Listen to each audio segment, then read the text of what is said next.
नमस्कार दोस्तों, आज हम पहुंच चुके हैं सावन मास महात्म्य के 23वें अध्याय में।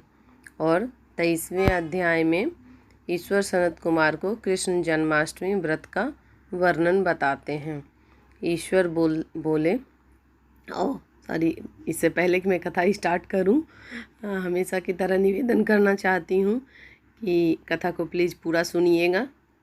थोड़ा सा समय निकाल के, नहीं तो ईयरफोन ब्लूटूथ कुछ भी कनेक्ट कर लीजिएगा। और अगर कथा ये आपके सामने आया है तो ज़रूर कुछ आपका पुण्य ही है जो कथा, क्योंकि इस कलयुग में शायद इतना व्रत जो भी इसमें बताया गया है, कुछ व्रत तो है कि हम आसानी से कर सकते हैं, पर कुछ व्रत तो शायद पूरी तरह से समझ में भी नहीं आ रहा है। मुझे आप लोगों को समझ में आ रहा है तो ज़रूर कमेंट्स में बताइएगा। और कुछ व्रत तो करने बहुत ही कठिन लग रहे हैं। तो जो भी इसका फल है हम कथा के माध्यम से प्राप्त कर सकते हैं, कि कथा सुनने का जो पुण्य होता है वो तो हम ले ही सकते हैं इस कलयुग में। और ज़्यादा से ज़्यादा लोगों को प्लीज़ शेयर कीजिएगा ताकि आप भी पुण्य के भागीदार बने। और मैंने जो ये चैनल स्टार्ट किया है कथा का और भगवान से रिलेटेड बहुत सारी कथा मैं और भी डालूँगी। ये ख़त्म होने के बाद 30 दिनों का ये महात्म्य जब पूरा ख़त्म हो जाएगा तो मेरा सहयोग कीजिए। और वीडियो देखने के लिए धन्यवाद धन्यवाद धन्यवाद। तो आइए स्टार्ट करते हैं कथा। ईश्वर बोले, हे सनत कुमार, श्रावण मास में कृष्ण पक्ष की अष्टमी को वृष के चंद्रमा में अर्धरात्रि में इस प्रकार के शुभ योग में देवकी वसुदेव से कृष्ण को जन्म दिया। भारत के पश्चिम प्रदेशों में युगादि तिथि के अनुसार मास का नामकरण होता है। अतः श्रावण कृष्ण अष्टमी को भाद्रपद अष्टमी समझना चाहिए। अच्छा, श्रावण में भी जब अष्टमी होता है तो उसको भी भाद्रपद की अष्टमी समझनी चाहिए, ऐसा कह रहे हैं। सूर्य के सिंह राशि में प्रवेश करने पर इस श्रेष्ठ महोत्सव को करना चाहिए। सप्तमी के दिन अल्पाहार करें। इस दिन दंत धावन करके उपवास के नियम का पालन करें और जितेंद्रिय होके रात में शयन करें। जो मनुष्य केवल उपवास के द्वारा कृष्ण जन्माष्टमी का दिन व्यतीत करता है वह 7 जन्मों में किए गए पापों से मुक्त हो जाता है, इसमें संदेह नहीं है। पापों से मुक्त होकर गुणों के साथ जो वास होता है उसी को सभी लोग भोगों से रहित उपवास जानना चाहिए। अष्टमी के दिन नदी आदि के निर्मल जल में तिलों से स्नान करके किसी उत्तम स्थान में देवकी का सुंदर सूतिका गृह बनाना चाहिए, जो अनेक वर्णों के वस्त्रों, कलशों, फलों, पुष्पों तथा दीपों से सुशोभित हो और चंदन तथा अगरू से सुवासित हो। उसमें हरिवंश पुराण के अनुसार गोकुल लीला की रचना करें और उसे बाजों की ध्वनियाँ तथा नृत्य गीत आदि मंगलों से सदा युक्त रखें। उस गृह के मध्य में षष्ठी देवी की पूजा कर सहित सुवर्ण, चांदी, ताम्र, पीतल, मिट्टी, काष्ठ अथवा मणि की अनेक रंगों से लिखी हुई श्री कृष्ण की प्रतिमा स्थापित करें। वहाँ 8 शल्य वाले पलंग है, इसका मतलब के ऊपर सभी शुभ लक्षणों से संपन्न प्रसूता अवस्था वाली देवी की मूर्ति रखकर उन सबको एक मंच पर स्थापित करें और उनका पर्यंक में स्तनपान करते हुए एक सुप्त बाल रूप श्री कृष्ण को भी स्थापित करें। उस सूतिका गृह में एक स्थान पर कन्या को जन्म दी हुई यशोदा को भी कृष्ण के समीप लिखें। साथ ही साथ हाथ जोड़े हुए देवताओं, यक्षों, विद्याधरों तथा अन्य देवयोनियों को भी लिखें और वहीं पर खड्ग तथा ढाल धारण करके खड़े हुए वासुदेव को भी लिखें। इस प्रकार कश्यप के रूप में अवतीर्ण वसुदेव जी, अदिति स्वरूपा देवकी, शेषनाग के अवतार बलराम, अदिति के ही अंश से प्रादुर्भाव यशोदा, दक्ष प्रजापति के अवतार नंद, ब्रह्मा के अवतार गर्गाचार्य, सभी अप्सराओं के रूप में प्रकट, गोपिका वृंद, देवताओं के रूप में जन्म लेने वाले गोपगण, काल नेमी स्वरूप कंस, उस कंस के द्वारा वज्र में भेजे गए वृषासुर, वत्सासुर, कवलयापीड, केसी आदि असुर, हाथों में शस्त्र लिए हुए दानव तथा यमुना दह में स्थित कालिया नाग, इन सबको वहाँ चित्रित करना चाहिए। इस प्रकार पहले इन्हें बनाकर श्री कृष्ण ने जो कुछ भी लीलाएं की हैं उन्हें भी अंकित करके भक्ति परायण होकर प्रयत्न पूर्वक 16 उपचारों से देवकी इस मंत्र के द्वारा उनकी पूजा करनी चाहिए। वेणु तथा वीणा की ध्वनि के द्वारा गान करते हुए प्रधान किन्नरों के निरंतर जिनकी ध्वनि की जाती है, हाथों में भृंगारी, दर्पण, ध्रुवा, दधि कलश लिए हुए किन्नर जिनकी सेवा कर रहे हैं, जो सैया के ऊपर सुंदर आसन पर भली भांति विराजमान है, जो अत्यंत प्रसन्न मुखमंडल वाली है तथा पुत्र से शोभायमान है, वे देवताओं की माता तथा विजय सुता देवी देवकी अपने पति वसुदेव सहित सुशोभित हो रही है।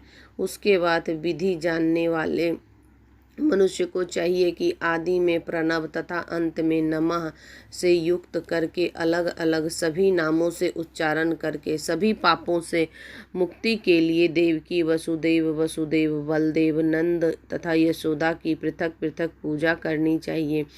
उसके बाद चंद्रमा के उदय होने पर श्री हरि का स्मरण करते हुए चंद्रमा का अर्घ्य प्रदान करें। इस प्रकार करना चाहिए। हे क्षीर सागर से प्रादुर्भाव, हे अग्नि गोत्र में उत्पन्न, आपको नमस्कार है। हे रोहिणी कांत, मेरे इस अर्घ्य को आप स्वीकार कीजिए। देवकी के साथ वसुदेव, नंद के साथ यशोदा, रोहिणी के साथ चंद्रमा और श्री कृष्ण के साथ बलराम की विधिवत पूजा करके मनुष्य कौन सी परम दुर्लभ वस्तु को नहीं प्राप्त कर सकता। कृष्ण अष्टमी का व्रत 1 करोड़ एकादशी व्रत के समान होता है। इस प्रकार उस रात पूजन करके प्रातः नवमी तिथि को भगवती का जन्म महोत्सव वैसे ही मनाना चाहिए जैसे कृष्ण का हुआ। उसके बाद भक्ति पूर्वक ब्राह्मणों को भोजन कराना चाहिए और जो अभीष्ट हो गोधन आदि प्रदान करना चाहिए। उस समय यह कहना चाहिए, श्री कृष्ण मेरे ऊपर प्रसन्न हो। गो तथा ब्राह्मण का हित करने वाले आप वसुदेव को नमस्कार है। शांति हो, कल्याण हो, ऐसा कहकर उनका विसर्जन कर देना चाहिए। उसके बाद मौन होकर बंधु बांधव के साथ भोजन करना चाहिए। इस प्रकार जो प्रत्येक वर्ष विधान पूर्वक कृष्ण तथा भगवती का जन्म महोत्सव मनाता है, वह यथोक्त फल प्राप्त करता है। उसे पुत्र, संतान, आरोग्य तथा अतुल्य सौभाग्य प्राप्त होता है। वह इस लोक में धार्मिक बुद्धि वाला होकर मृत्यु के बाद वैकुंठ वाला हो जाता है। हे सनत कुमार, अब मैं इस उद्यापन का वर्णन करूँगा। इसे किसी पुण्य दिन में विधि पूर्वक करें। एक दिन पूर्व एक भोजन करें और रात में हृदय में विष्णु का स्मरण करते हुए शयन करें। इसके बाद प्रातःकाल संध्या आदि कृत्य संपन्न करके ब्राह्मणों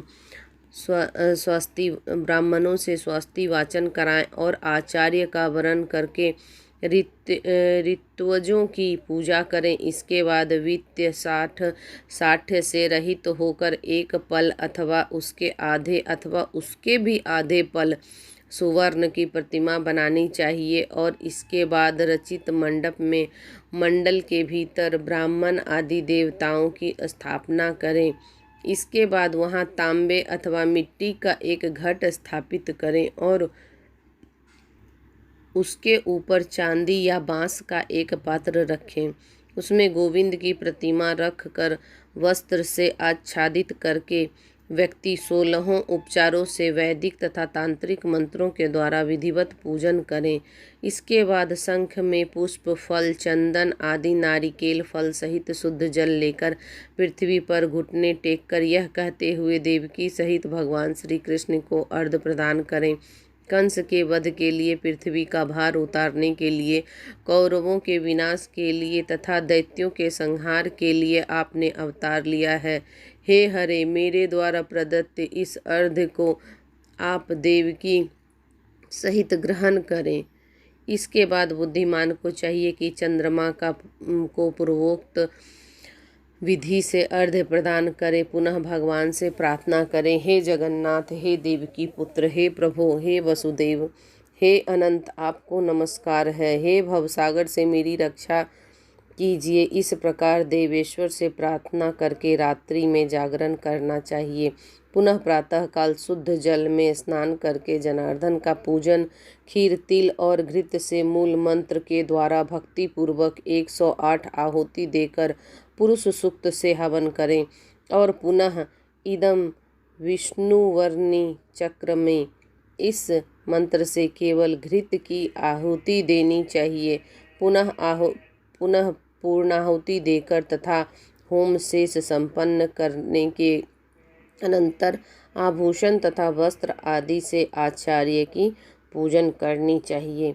इसके बाद व्रत की संपूर्णता के लिए दूध देने वाली सरल स्वभाव वाली बछड़े से युक्त उत्तम लक्षणों से संपन्न सोने के सींग, चांदी के खूर, कांस्य की दोहिनी, मोती की पूंछ, ताम्र की पीठ तथा सोने के घट से अलंकृत की हुई कपिला गौ को वस्त्र से आच्छादित करके दक्षिणा सहित दान करना चाहिए। इस प्रकार दान करके व्रत संपूर्णता को प्राप्त होता है।